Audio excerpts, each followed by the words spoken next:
Hi friends, ಹೇಗಿದ್ದೀರಾ? ನಾನು ಇವತ್ತು ನಿಮಗೊಂದು ಹೊಸ ಅಡುಗೆನ ಕಲಿಸ್ಕೊಡ್ಲಿಕ್ಕೆ ಬಂದಿದ್ದೀನಿ. ಏನಪ್ಪ ಅಂದರೆ KFC ಚಿಕನ್. KFC ಚಿಕನ್ ಹೇಗೆ ಮಾಡೋದು ಅಂತ ತೋರಿಸ್ಕೊಡ್ತೀನಿ, ಬನ್ನಿ ನೋಡ್ಕೊ ಬರೋಣ.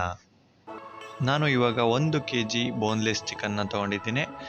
ಏನಪ್ಪ ಅಂದರೆ ಇಲ್ಲಿ ಫ್ರೆಶ್ ಸಿಗಲ್ಲ, ಅದಕ್ಕಾಗಿ ನಾನು ಫ್ರೋಝರಲ್ಲಿ ಇಟ್ಟಿರೋದನ್ನ ತೊಗೊಂಡಿದ್ದೀನಿ. ಸ್ವಲ್ಪ ಮೆಲ್ಟ್ ಆಗೋ ತನಕ ಕಾಯೋಣ ಬನ್ನಿ. ನೆಕ್ಸ್ಟ್ ಮೆಲ್ಟ್ ಆಗಿದೆ, ಇದಕ್ಕೆ ನಾನು ಸ್ವಲ್ಪ ನೀರನ್ನು ಹಾಕ್ತಾಯಿದ್ದೀನಿ ಮತ್ತು ಉಪ್ಪನ್ನು ಹಾಕ್ತಾಯಿದ್ದೀನಿ.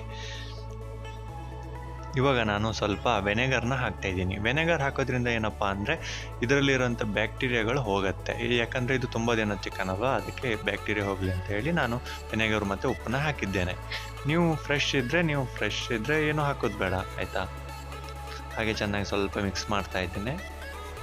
ಒಂದು 15ರಿಂದ 20 ನಿಮಿಷ ನಾನು ಇದರಲ್ಲಿ ನೆನೆಸಿಡ್ತೀನಿ, ಯಾಕಂದರೆ ಸ್ವಲ್ಪ ಸಾಫ್ಟ್ ಆಗಲಿ. ಆ ನಂತರ ನಾನು ಇದನ್ನು ಸ್ಲೈಸ್ ಆಗಿ ಕಟ್ ಮಾಡ್ಕೊಂಡಿದ್ದೇನೆ.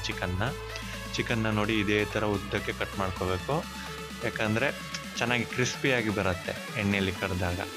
ಇದಕ್ಕೆ ಸ್ಪೈಸಸ್ನ ಹಾಕೋಣ ಬನ್ನಿ. ಇದಕ್ಕೆ ಬ್ಲ್ಯಾಕ್ ಪೇಪರ್ನ 1 ಚಮಚ ಹಾಕ್ತಾಯಿದ್ದೀನಿ. ನೀವು ಮತ್ತೆ ಸ್ವಲ್ಪ ಜಾಸ್ತಿ ಆದರೆ ಹಾಕ್ಕೋಬೋದು, ತೊಂದರೆ ಇಲ್ಲ.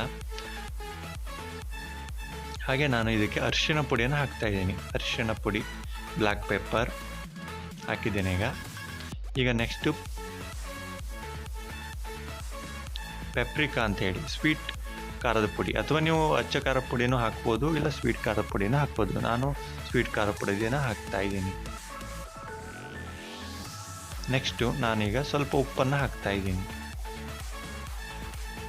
ಉಪ್ಪನ್ನು ಹಾಕಿದ ಮೇಲೆ ಚೆಂದ ಮಾಡಿ ಮಿಕ್ಸ್ ಮಾಡಬೇಕು. ಅಂದರೆ ಸ್ಟ್ರಾಂಗಾಗಿ ಮಿಕ್ಸ್ ಮಾಡಬಾರ್ದು, ಅಂದರೆ ಸ್ಮೂತಾಗಿ ಸ್ವಲ್ಪ ಚಿಕನ್ಗೆ ಮಸಾಲ ಹಿಡಿಯುವ ಹಾಗೆ ನೀವು ಮಿಕ್ಸ್ ಮಾಡ್ಕೋಬೇಕು. ಮಿಕ್ಸ್ ಮಾಡಿದ ನಂತರ ಒಂದು ಅರ್ಧ ಗಂಟೆ ಇಲ್ಲ 1 ತಾಸು ನೀವು ಇದನ್ನ ಹಾಗೆ ಬಿಡಬೇಕು. ಹಾಗೆ ನಾನು ಹಿಟ್ಟು ಮಾಡ್ಕೊಳೋದು ಹೇಗೆ ಅಂತ ಹೇಳ್ತೀನಿ ಬನ್ನಿ. ಇದಕ್ಕೆ ಮೈದಾ ಹಿಟ್ಟು ಮತ್ತು ಬ್ಲ್ಯಾಕ್ ಪೇಪರು, ಪೆಪ್ರಿಕಾ ಮತ್ತು ಸಾಲ್ಟು ಮತ್ತು 2 ಎಗ್ ಇದಕ್ಕೆ ಹಾಕಿ ಮತ್ತು ಸ್ವಲ್ಪ ನೀರನ್ನು ಹಾಕಬೇಕು. ಹಾಗೆ ಮಿಕ್ಸ್ ಮಾಡಿ ಇಟ್ಕೋಬೇಕು ಈ ಹಿಟ್ಟನ್ನು, ಗೊತ್ತಾಯ್ತಾ? ನೆಕ್ಸ್ಟ್ ಹೀಗೆ ನುಣ್ಣಗೆ ಮಾಡಿ ಇಟ್ಕೋಬೇಕು. ಹಾಗೆ ನೆಕ್ಸ್ಟ್ ಮೈದಾ ಹಿಟ್ಟು, ಪೆಪ್ರಿಕಾ, ಬ್ಲ್ಯಾಕ್ ಪೇಪರ್ ಮತ್ತು ಬೆಳ್ಳುಳ್ಳಿ ಪುಡಿ ಅಂತ ಸಿಗತ್ತೆ, ಗಾರ್ಲಿಕ್ ಪೌಡರ್ ಅಂತ ಸಿಗತ್ತೆ, ಅದನ್ನು ಕೂಡ ಇದಕ್ಕೆ ಹಾಕಿ ನೀವು ಮಿಕ್ಸ್ ಮಾಡಿ ಇಟ್ಕೋಬೇಕಾಗತ್ತೆ. ಓಕೆನಾ?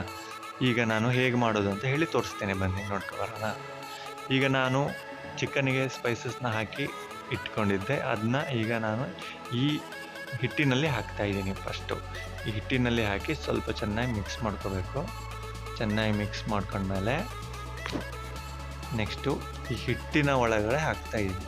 ನಾ ಹೇಳಿದ್ನಲ್ಲ ಆಗಲೇ, ಆ ಹಿಟ್ಟಿನೊಳಗಡೆ ಹಾಕ್ತಾಯಿದ್ದೀನಿ. ಈಗ ಒಂದೊಂದೇ ಪೀಸನ್ನು ಹಾಕ್ತಾಯಿದ್ದೀನಿ. ಇದೇನಪ್ಪ ಅಂದರೆ ಚಂದವಾಗಿ KFC ಹೇಗೆ ನಾವು ಅಲ್ಲಿ ದುಡ್ಡು ಕೊಟ್ಟು ಖರೀದಿ ಮಾಡ್ತೀವಲ್ಲ, ಹಾಗೆ ಇದು ಸೇಮ್ ಕ್ರಿಸ್ಪಿಯಾಗಿ ಸೇಮ್ ಗುಡ್ ಟೇಸ್ಟಾಗಿ ಬರುತ್ತೆ. ಇದು ಮತ್ತು ಮಕ್ಕಳಿಗೆ ಮತ್ತು ದೊಡ್ಡವರಿಗೆ ಎಲ್ರಿಗೂ ಇಷ್ಟ ಆಗುತ್ತೆ. ಇದು ಕ್ರಿಸ್ಪಿ ಬರೋದ್ರಿಂದ ಚಂದವಾಗಿ ನೀವು ಮನೆಯಲ್ಲೇ ಮಾಡ್ಕೋಬೋದು.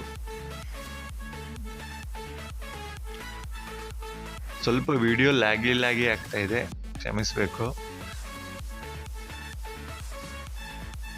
ಈಗ ನೋಡಿ, ನಾನು 1 ಸ್ಪೂನ್ ಸಹಾಯದಿಂದ ಈಗ ನಾನು ಇದನ್ನು ಮಿಕ್ಸ್ ಮಾಡ್ಕೊತಾ ಇದ್ದೀನಿ.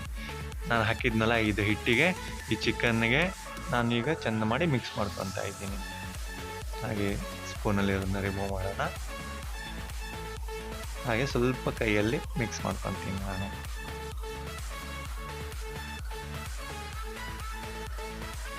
ಹಾಗೆ ಎಣ್ಣೆ ಕಾದಿದೆ, ಈಗ ಎಣ್ಣೆ ಒಳಗಡೆ ಹಾಕ್ತಾ ಇದ್ದೀನಿ.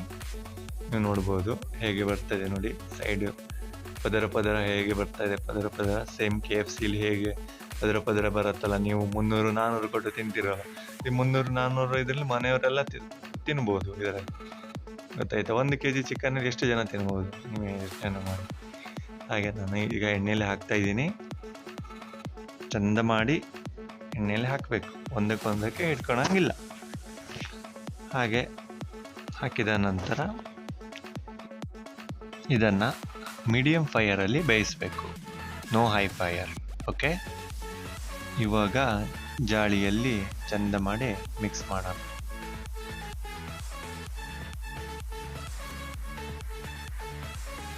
ಮಿಕ್ಸ್ ಮಾಡ್ತಾ ಇರಬೇಕು.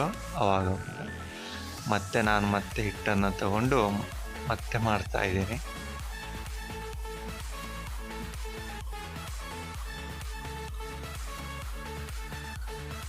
ಈಗ ನೋಡಿ ರೆಡಿಯಾಗಿದೆ, ಕರ್ದಾಗಿದೆ ನೋಡಿ. ಈಗ ಏನಿದ್ರು ಮೇಲ್ಗಡೆ ತಗೊಬಂದು ಟಿಶ್ಯೂನಲ್ಲಿ ಹಾಕಿಟ್ಬಿಟ್ರೆ ಆಯಿತು. ಎಣ್ಣೆ ಇಳಿಯೋ ತನಕ ಬಿಟ್ಟರೆ ಒಳ್ಳೆ ಕ್ರಿಸ್ಪಿಯಾಗಿ ಬಂದಿದೆ ನೋಡಿ. ಎಷ್ಟು ಚಂದ ಕ್ರಿಸ್ಪಿಯಾಗಿ ಬಂದಿದೆ ನೋಡಿ. ಚಿಕನ್ದು ಸ್ಮೆಲ್ ಚಂದ ಬರ್ತಿದೆ. ಮತ್ತು ಇನ್ನೊಂದು ವಿಷಯ, ಇದು ಎಣ್ಣೆಲಿ ಕರೆದಾದ್ಮೇಲೆ ಎಣ್ಣೆನ ಮತ್ತೆ ಯೂಸ್ ಮಾಡಬೇಡಿ ಆಯಿತಾ. ಇದನ್ನು ಎಣ್ಣೆನ ನೀವು ಚೆಲ್ಲೋದು ಬೆಟರ್. ನೋಡಿ ಹೇಗೆ ಬಂದಿದೆ, ಕ್ರಿಸ್ಪಿಯಾಗಿ ಬಂದಿದೆ ನೋಡಿ. ನೋಡಿ ಹೇಗೆ KFCಯಲ್ಲಿ ಹೀಗಿರೋದು ಹಾಗೆ ಬಂದಿದೆ ಆಯಿತಾ. ನನ್ನ ವಿಡಿಯೋ ನಿಮಗೆ ಇಷ್ಟ ಆದರೆ ಸ್ವಲ್ಪ ಲೈಕ್ ಮಾಡಿ, ಸಬ್ಸ್ಕ್ರೈಬ್ ಮಾಡಿ ಮತ್ತು ಸಪೋರ್ಟ್ ಮಾಡಿ. Thanks for watching friends.